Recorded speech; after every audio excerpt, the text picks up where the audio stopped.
Okay, blessed be, and welcome to the first installment of what may become a new podcast, Spirit of the Age. I am Sasha Peppercorn, or am I Miss Wolf Kitten? Back in the 90s, I hosted a radio show called Spirit of the Earth on WCSB FM here in Cleveland, Ohio. I have decided to bring the show into the 21st century and expand the format.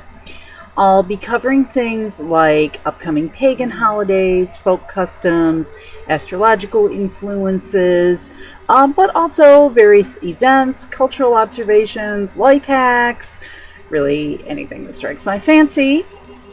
Who knows? I could even do some guided meditations. I do those occasionally. So I hope you'll find something worth tuning in for. Right now, we are just past the first cross-quarter day of the year, known variously as Candlemas, Imbolg, Brige, or Lady Day. In the pagan system, the year is divided into 8 parts, known as the Wheel of the Year. The solstice and equinoxes provide the 4 basic posts of that, or spokes. You wouldn't think of it like that. And then the midway points between them are what is known as cross-quarter days, like that. These fall on the first day of February, May, August, and November, although the November festival is celebrated the night before, what we know as Halloween. Halloween, or Samhain, is usually recognized as the point in the cycle where it ends and then begins again, although some folks mark that at the winter solstice. Either way, we are already into the cycle by the pagan reckoning, even though this is the first festival of our secular year. So I hope that's not too confusing. Candlemas, as you might guess from the name, is a fire festival, marking, in the northern hemisphere anyway, the returning light. Days are getting noticeably longer, and though signs of spring may not yet be seen too much, we begin to anticipate winter finally coming to an end. This is also reflected in the secular holiday known as Groundhog Day on February 2nd. Groundhog Day began in Pennsylvania in the 1800s as a folk custom that was imported by German immigrants. While the original beast was probably a badger or even a bear, here the lowly but ubiquitous groundhog has stepped into the role. But why does his shadow predict the weather? Well, one theory holds that this hedge bear represents the pagan lord of the beasts who went on into the underworld at Samhain. Pardon my leaning forward to access my script here.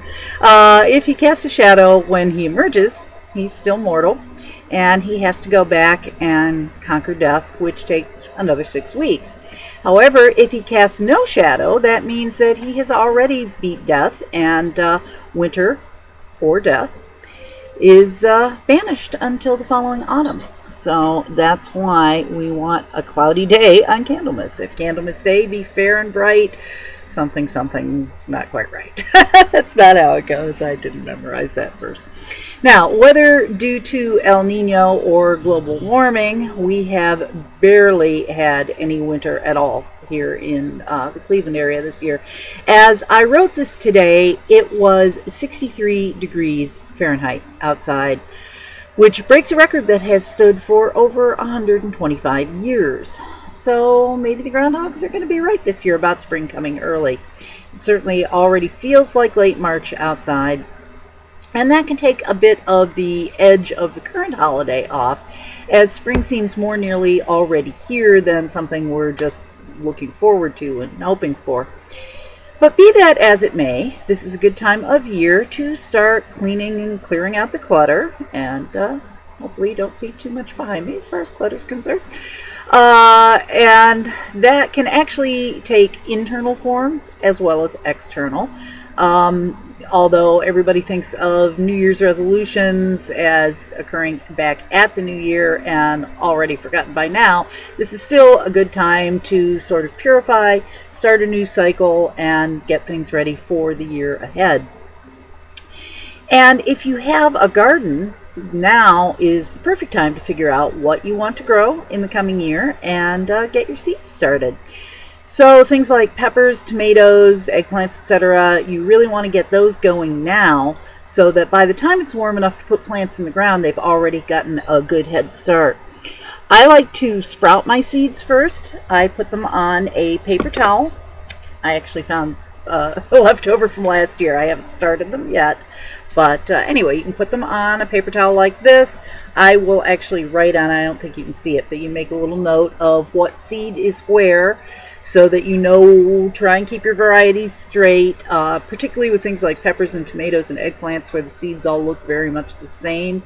You want to have some idea of what it is you are actually growing. So you tuck the little seed inside the towel, fold it down over it, moisten it under a lukewarm faucet, and then put it in whatever container. I happen to have this that holds it nicely. You don't need to use anything like this really. You can just do the towel right as it is. And then put that into a plastic bag. Let's see if we can do this neatly. Of course not, because I'm filming. Otherwise it would work perfectly. Seriously. Oh, best laid plans.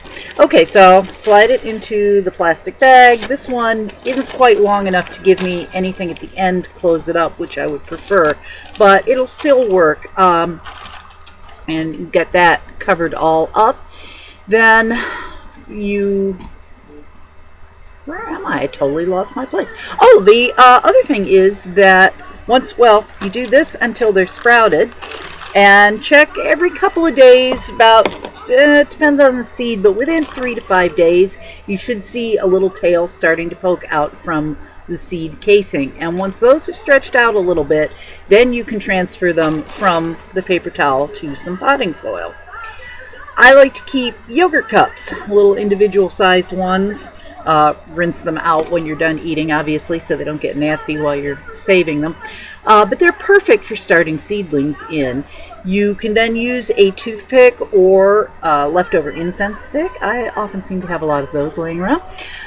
You poke a hole in the soil, and then you can use that to sort of coax your little seed over and into the hole you've dug for it. Then just cover it up with some dirt. And again, you want to water it well, but make sure it's lukewarm or at least room temperature water so you're not shocking your little babies with an ice cold bath. You put this cup, again, into a larger plastic bag, or you can cover it with saran wrap on the top. If you need to put a rubber band to hold it in place. This kind of creates a little miniature greenhouse that they can grow in. And then you want to find a nice warm spot for them to hang out in. Top of their fridge can be good if you don't have a bunch of stuff up there already. If you're me, you already do, but you can make space. And then you want to give them a few more days. Make sure that the soil stays moist. You may well see some condensation start to form on the inside of the plastic, and that's a good sign. But, just check into them every so often. Again, if you're like me, you can't resist the temptation to look at it and see how they're doing. So just make sure you're not drying out your towel or your soil while you do that. But with any luck, within a few more days, you'll start to see some little bits of green poking up through the dirt, and that's what we're looking for. And I think that is pretty cool. I hope you do too. Now, if you don't have an actual garden, but if you have any outdoor space, you like a porch or a balcony, you can still do container gardening. I did that for a number of years. It's much nicer to be able to put them in the soil if you can, but even if all you have is a 5-gallon bucket that you can stick your tomato plant in, it's still something, and it definitely gets you back connected with the earth and with the cycle of the seasons. And that's kind of what this is all about here, at least for me. So and I was going to mention too, if you are on Pinterest, you can look me up as Sasha Peppercorn there.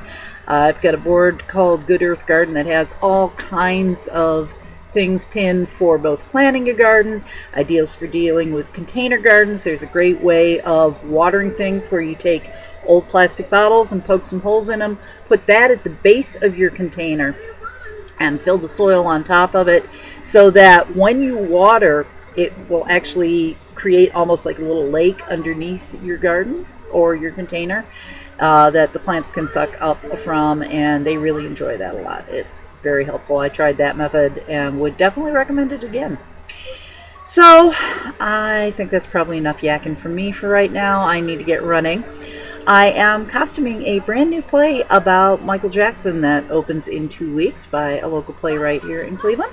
It's called Panther Dancer, and with any luck, it will go a little further. It's definitely a fun project, but it's challenging too.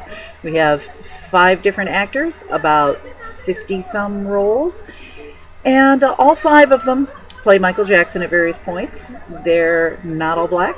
They're not all men. So we'll see how that works out. I also have the Winter Star Ball coming up at the end of the month, which will be my first vending gig for the year. I actually do have, there's a little flyer for the Winter Star Ball, except this one says February 27th, and it had to be moved to February 28th. That's something you can find online if you're in the area, you want to know about it. Depending on when I get a chance to sit down and point a camera at my face again, I might be talking about that, or maybe the spring equinox. I will also be doing some traveling in March. There are a couple big shows coming up out of town, which I'm very much looking forward to, and I will for sure be talking about that when those happen. But for the meantime, I think that's about wraps it up for today. So I thank you for hanging out with me. I hope you can manage to stay warm, unless you're in the southern hemisphere, in which case stay cool. And we'll meet back here the next time, whenever it is. So merry meet, merry part, merry meet again. Thanks. Bye.